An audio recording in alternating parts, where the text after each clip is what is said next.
Hello friends, నేను శరణ్యాని. ఇవాళ ఏడడుగుల బంధం 33వ భాగం చదువుకుందాం. రచించిన వారు మీనా గారు. రాజశేఖర్ నిలయం ముందు ఆగింది కృష్ణవర్మ గారి కారు. కృష్ణయ్య, మా కోసం మీ కృష్ణవర్మ గారి రూపంలో కానీ వచ్చి మమ్మల్ని కాపాడుతున్నావా అనుక్షణమని తన చేతిలో ఉన్న కృష్ణుడి బొమ్మను తీసుకుని కృష్ణగారి వైపు చూస్తూ ఆనందంగా అనుకుంది మనసులో శ్రావణి. గీతిక కారు దిగడానికి సిగ్గుపడింది. అక్క రావే, అలా ఉండకు, నవ్వుతూ ఉండు, ముందు పైకి వెళ్ళి శుభ్రంగా మొహం కడుక్కొని బట్టలు మార్చుకునిరా, అక్క బావగారు ఉంటారు కదా లోపల అని చెప్పి నవ్వుతూ అక్క చేయి పట్టుకుని లోపలికి నడవబోయింది శ్రావణి. ఇంత హెల్ప్ చేశాను, కనీసం థ్యాంక్స్ అన్నో చెప్పకుండా పోతున్నారు చూడు అనుకుంటూ శ్రావణి వెనక వైపు ఒకటి చరిచాడు కృష్ణవర్మ. నిజంగానే ఒక్కసారి ఊహించిన దెబ్బ తగిలేసరికి ఏయ్ అంటూ కోపంగా వెనక్కి తిరిగి చూసింది శ్రావణి. ఏంటి మీరు అసలు అంటూ కోపంగా అడిగింది. అయ్యో శ్రావణి, ఎందుకు అట్లా కోపంగా మాట్లాడతావు కృష్ణవర్మ గారిని అన్నది గీతిక. తన మనసులో ఇప్పుడు కృష్ణవర్మ ఒక దేవుడిలా కనిపిస్తున్నాడు. అదే మీ సబ్జెక్ట్లో ఏదో విషయం అడిగారు కదా, ఆ విషయాలు ఏమీ చెప్పకుండా లోపలికి వెళ్తున్నారని పిలిచాను అన్నాడు కన్ను కొడుతూ కృష్ణవర్మ. సరే, ఆ విషయం ఫోన్లో చెప్తాను, ఉంటా అంటూ లోపలికి వెళ్ళిపోయారు గీతిక శ్రావణి. అక్కడ కూర్చున్న ఉన్న ధరణి పరుగున ఎదురొచ్చింది. అబ్బా, ఎక్కడికి వెళ్ళారు, ఫ్రెండ్స్ పుట్టినరోజు అంట కదా అంటూ గీతికను ఒకవైపు శ్రావణిని ఒకవైపు పట్టుకుని ఇరువురిని ఒకేసారి గట్టిగా హత్తుకుంది ధరణి ప్రేమతో. గీతిక కళ్ళు నీళ్లతో నిండిపోయాయి. అక్క ఎప్పుడు మంచిగా ఎన్నో సలహాలు చెప్పేది, ఒక్క మాట విన్నదాని కాదు. అన్నీ గుర్తుకు వచ్చి మరింత బాధపడింది. ఎవరికి కనిపించనివ్వకుండా గీతిక. దుర్గమ్మ కనిపెడుతుంది చిన్ని అక్క అని గీతిక చెవిలో చెప్పింది చిన్నగా శ్రావణి. ఏమిటి ఇంతసేపు ఉన్నారు అన్నారు దుర్గమ్మ గారు. అక్కడ పుట్టినరోజు కేకు నానమ్మకు తేయలేదని కుళ్ళుబోతుతనం అంటూ నవ్వింది శ్రావణి. బావగారు బాగున్నారా అంటూ అడిగింది నవ్వుతూ శ్రావణి. మళ్ళీ అడిగింది బావగారు బాగున్నారా అంటూ శ్రావణి. మరదలా, నాకేమి చెవుడు లేదు, ఎందుకని సార్లు అడుగుతున్నావు అంటూ నవ్వాడు రవివర్మ గారు. అయ్యో, బావగారు ముందు గీతికక్క కోసం అడిగాను, తర్వాత నా కోసం అడిగాను అని నవ్వుతూ చెప్పింది శ్రావణి. ఏమి, మీ అక్కకి అడగడానికి నోరు ఏమైంది ఉంది కదా అన్నది దుర్గమ్మ. ఏం చేస్తుంది, నీకు భయపడి గట్టిగా మాట్లాడడమే మానేసింది చిన్ని అక్క అన్నది నవ్వుతూ శ్రావణి. ఎంత నంగనాచుల్లా మాట్లాడతారు సీనయ్య నీ కూతుళ్ళు అంటూ మురిసిపోతూ నవ్వింది దుర్గమ్మ. గీతిక చేతిలో బ్యాగ్ తీసుకుని శ్రావణి గీతికని పైకి రమ్మని సైగ చేసి పైకి వెళ్ళి జాగ్రత్తగా పెట్టేసి వచ్చింది. గీతిక కూడా లోపలికి వెళ్ళి వాష్రూమ్లోకి వెళ్ళి ముఖంని శుభ్రంగా కడుక్కొని ఉంది. డ్రెస్సింగ్ రూమ్లో అద్దం ముందు తన ముఖం చూసుకుంటే తెలియని దుఃఖం వచ్చేసింది. ముఖం శుభ్రంగా కడుక్కుని డ్రెస్ మార్చుకుని సింపుల్గా కిందకు వచ్చింది గీతిక. బావగారిని పలకరించింది. అక్కని చూసి సంతోషపడింది. జీవితం అంటే నలుగురు గర్వపడేలా ఇలా ఉండాలి. భయంగా దాక్కుని గది లోపల చెత్తను చూస్తూ నిజ జీవితానికి దూరంగా ఉండకూడదని ఖచ్చితంగా అనుకుంది గీతిక. బయటకు వెళ్లే ముందు అమ్మవారికి పూజ చేయడం చాలా మంచిదయ్యింది. నాటకంతో చేసినా కూడా నాకు మంచి చేసింది, ఆ అమ్మవారికి శతకోటి దండాలు పెట్టుకుంది మనసులో గీతిక. తెలిసి చేసినా తెలియక చేసినా మంచి చేస్తుంది, అలాగే చెడు పని చేస్తేనే చెడునే ఇస్తుంది. జీవితంలో ఇంకెప్పుడు తప్పు చేయనమ్మా అని మనస్ఫూర్తిగా అమ్మవారికి దండం పెట్టుకుంది గీతిక. నిజానికి ప్రేమ అంటే ఏమిటో కూడా తెలియదు గీతికకు. ప్రేమించడం ఏమిటో ప్రేమించబడడం ఏమిటో కూడా సరిగ్గా తెలియని గీతిక తప్పుదారిలో కాలు పెట్టింది. మొత్తానికి భగవంతుడి దయ వలన వెనక్కి తిరిగింది. గీతికలోని నిజమైన సంతోషాన్ని గమనించిన శ్రావణి ఎంతో సంతోషపడింది. ధరణి కూడా ఆశ్చర్యపడింది గీతికలోని మార్పు చూసి సంతోషంతో. ఇంతలో ఆనందరావు గారి వస్తూ కృష్ణవర్మను కూడా లోపలికి తీసుకొచ్చాడు. వెళ్ళలేదా, ఇంటి ముందే కాపలా ఉన్నావా ఏమిటి అని మనసులో అనుకుని నవ్వుకుంది శ్రావణి కృష్ణవర్మని చూస్తూ. ఆనందరావు గారు మాట్లాడుతూ నేను వచ్చేసరికి బయలుదేరుతున్నారు కృష్ణవర్మ. లోపలికి వెళ్ళి అమ్మని చూసారా అంటే చూడలేదు అన్నారు, అందుకే లోపలికి పిలిచానని చెప్పారు ఆనందరావు గారు నవ్వుతూ. రాజా అప్పటిదాకా బయట ఫ్రెండ్స్తో ఆడుకుని వచ్చాడు. రవివర్మ గారి పక్కన కూర్చున్నాడు.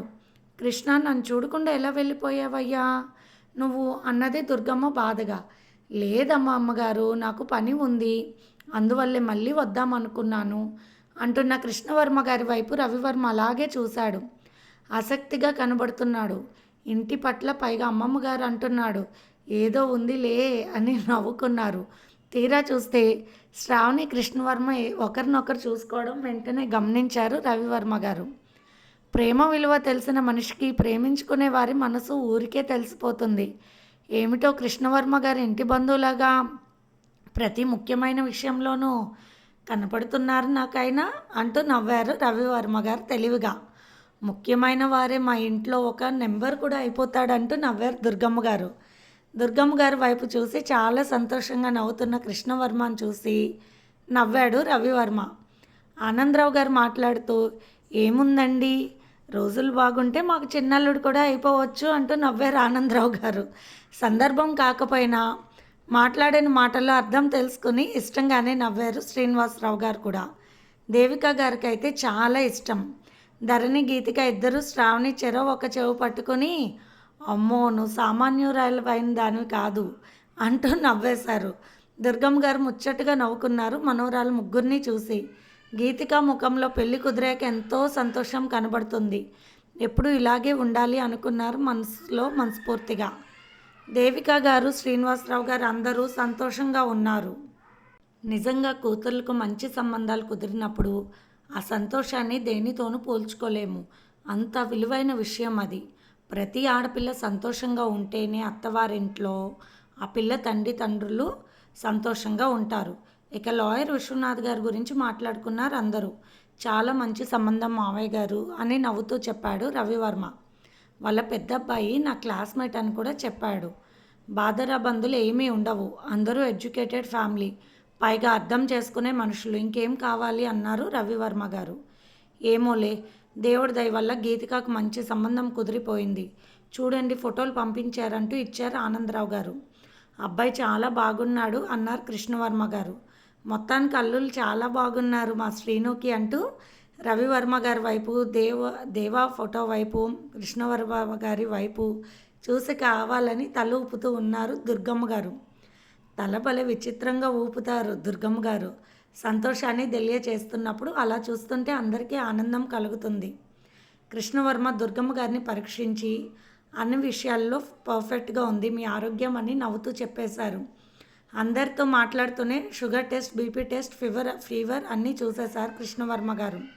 శ్రావణి కూడా డాక్టరే కదా, ఇబ్బంది లేదు, ఇంట్లో డాక్టర్స్ కొరత ఉండదు మనకు అన్నట్టుగా చిలిపిగా నవ్వారు రవివర్మ గారు. శ్రావణి వైపు, కృష్ణ వైపు చూస్తూ. శ్రావణి సిగ్గుపడుతూ తల వంచుకుంది. ఇక అనుకునేది ఏమీ లేదు. కృష్ణవర్మ ఒకరోజు మీ ఇంటికి వచ్చి మీ తాతగారిని అడిగి సంబంధం కుదుర్చుకోవాలని అన్నారు ఆనందరావు గారు నవ్వుతూ. శ్రీనివాసరావు గారు, ఆనందరావు గారు ముందే మాట్లాడుకున్నారు ఆ విషయాన్ని. దుర్గమ్మ గారి సలహా తీసుకున్నారు. దేవిక గారి ఆమోదం పొందారు. అందుకే అందరూ చక్కగా మాట్లాడుతున్నారు. అలా ఆ మాట వినగానే చాలా సంతోషపడిపోయాడు కృష్ణవర్మ. నాకు చదువుకోవాల్సింది ఉందిగా, నేను సెకండ్ ఇయర్ చదువుతున్నానన్నది శ్రావణి ఏమీ ఎరగనట్టుగా. మీకు ట్యూషన్స్ చెప్పాల్సింది నేనే కదా, పెళ్లి చేసుకుని కూడా ట్యూషన్స్ కూడా చెప్తానన్నాడు కృష్ణవర్మ నవ్వుతూ. ఇక ట్యూషన్స్ మీరు చెప్పినట్టే ట్యూషన్స్ ఏమిటో మాకు తెలుసులే బాగా అంటూ నవ్వేశారు దుర్గమ్మ గారు.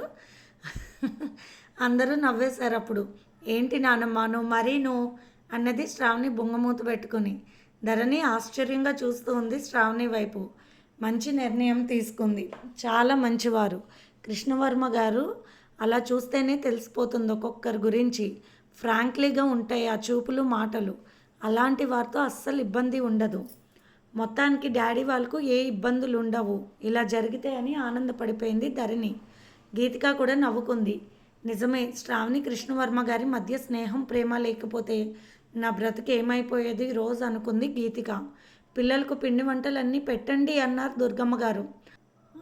సున్నుండలు బావగారికి ఇచ్చేటప్పుడు జాగ్రత్త, నానమ్మ ఉన్నది అన్నది శ్రావణి నవ్వుతూ.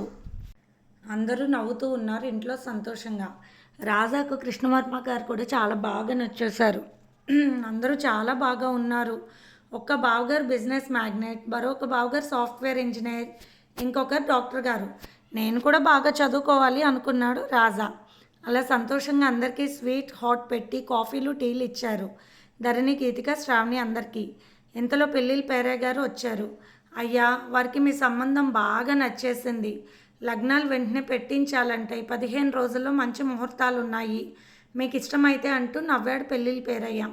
ఇంకొక అమ్మాయి ఉంది, మొత్తానికి శ్రీనివాసరావు గారి దంపతులు పార్వతీ లక్ష్మి సరస్వతుల్లా ముగ్గురు దేవతల లాంటి పిల్లలను కన్నారంటూ నవ్వేశారు. చివరి అమ్మాయికి సంబంధాలు చూడక్కర్లేదులే అన్నారు దుర్గమ్మ గారు. అదేమిటమ్మా, ఇద్దరు పెళ్ళిళ్ళు నేనే కదా కుదిర్చింది, ఈ సంబంధం కుదిరితే కూడా నాకు మహా ఆనందంగా ఉంటుంది అంటూ నవ్వారు పెళ్ళిళ్ళ పేరయ్య. పెళ్ళిళ్ళ పేరయ్య గారికి గ్లాసెడ్ చిక్కటి పాలు కలిపిచ్చారు దేవిక గారు. అమ్మాయి చదువు అయిపోయాక చూద్దాంలేండి అన్నారు దేవిక గారు. అందరూ నవ్వుకున్నారు ఆనందంగా. మొత్తానికి రాహు పీడ వదిలింది. ప్రేమ వెన్నెలలు ఆ ఇంట కురిశాయి. 15 రోజుల్లోనే లగ్నాలు పెట్టుకోవాలని మగపెళ్లి వారు చెప్పిన మాటలు పెళ్ళిళ్ళ పేరయ్య గారు చెబుతుంటే అందరూ సంతోషంగా ఒప్పుకున్నారు. గీతికకు మొదటిసారిగా సిగ్గు కలిగింది. ఆయనను నేను సరిగ్గా చూడలేదు, ఎందుకో చూడాలనిపిస్తుంది. దేవా అన్న పేరు ఎవరన్నా మాట్లాడుతుంటే ఏదో తెలియని ఆనందం కలుగుతుంది గీతికకు. నిజం చెప్పాలి, ఆ దేవా అనే అబ్బాయి మాత్రం చాలా మంచివారు. ఈ రోజుల్లో పుట్టాల్సిన వారు కాదు. పెళ్ళిళ్ళ పేరయ్యగా మీతో నేను ఒక విషయం పంచుకోవాలి అన్నాడు పేరయ్య నవ్వుతూ దుర్గమ్మ గారితో. అందరూ అలాగే ఆసక్తిగా వింటున్నారు. గీతిక అయితే ప్రాణమంతా అక్కడే పెట్టేసింది. ప్రేమ అంటే ఇది అని ఇప్పుడే తెలుస్తుంది గీతికకు. శరీరంలో వాంఛలు కలగడం ప్రేమ కాదు. ఫోన్లో అనవసరమైన మాటలు ప్రేమే కాదు. అందాన్ని మెచ్చుకుంటూ మాట్లాడిన మాటలు ప్రేమ కాదు. ఏదో తెలియని అనుభూతి, ఏదో తెలియని అనుబంధం. ప్రేమ గురించి తెలుసుకోవాలి, చాలా తెలియాలి నాకు అనుకుంది మనసులో గీతిక సంతోషంగా. ఒక మనిషి పేరు వింటేనే గుండెల్లో జల్లుమనడం ఇదే మొదటిసారి. దేవానాథ్ అని ఎవరైనా అంటుంటే ఆ అనుభూతిని ఆనందంగా అనుభవిస్తుంది గీతిక. అసలే మంచి రంగేమో సిగ్గుతో ఆమె బుగ్గలు గులాబీ మొగ్గల్లా ఎరుపెక్కిపోయాయి. ఓహో, నా మనవరాల మనసులో మనవడు దిగిపోయాడు, ఆటలాడుతున్నాడని తెగ మురిసిపోయింది గీతికలోని సంతోషాన్ని చూస్తూ. చాలా ఆనందంగా తల ఒక రకంగా ఊపారు దుర్గమ్మ గారు. ఆమె అలా ఊపుతుంటే అర్థమైన వారికి భలే ఆనందంగా ఉంటుంది. ముసల్దానికి అన్నీ ఇలాంటి మాటలు, పెళ్ళిళ్ళు, పేరెంటాలు, సున్నుండలు, మొదటి రాత్రి రోజులు కావాలని తిప్పుకుంది శ్రావణి. ఈ ముసలి ఇప్పుడే ఎలా ఉంది, వయసులో ఉన్నప్పుడు తాతగారిని ఏం చేసిందో అని మనసులో అనుకుంటూ కొంటెగా నవ్వింది శ్రావణి. ఇక పెళ్ళిళ్ళకి పేరయ్య గారి మాటలు అందరూ వింటున్నారు. ఇది ఫ్రెండ్స్ ఇవాల్టి ఎపిసోడ్. రేపు ఇంకొక ఎపిసోడ్తో మేము ముందుకు వస్తాను ఫ్రెండ్స్. బాయ్. అలాగే మీకు కనుక మా స్టోరీస్ నచ్చినట్లయితే మీరు మా ఛానల్ని లైక్ చేసి, షేర్ చేసి, సబ్స్క్రైబ్ చేయండి. అలాగే మీకు కథలు నచ్చితే ఏమైనా కామెంట్స్ తెలియాలనుకుంటే కామెంట్స్ రూపంలో తెలియచేయండి ఫ్రెండ్స్. బాయ్.